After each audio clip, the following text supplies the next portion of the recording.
दोनों जोड़िए ऐसे ऐसे ऐसे जोड़िए। ठीक है, सर ढीला रखिएगा। पूरा सर ढीला ऊपर उठा लीजिए।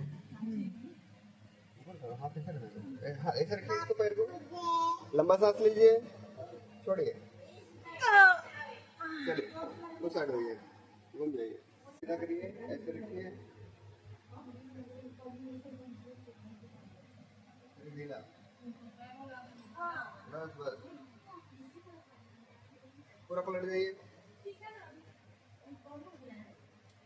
रिलैक्स, ढीला रखिएगा ना।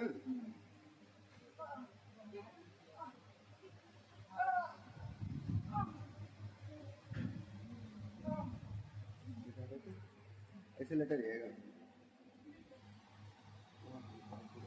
पूरा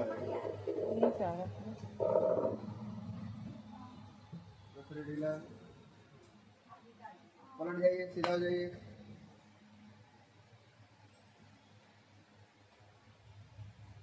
लाइए,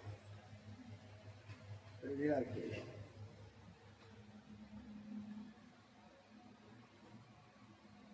आपकी स्पाइन छोटी थोड़ी सी है, टेढ़ी हो रही है हल्का सा, नीचे का यहाँ का, पलटिए,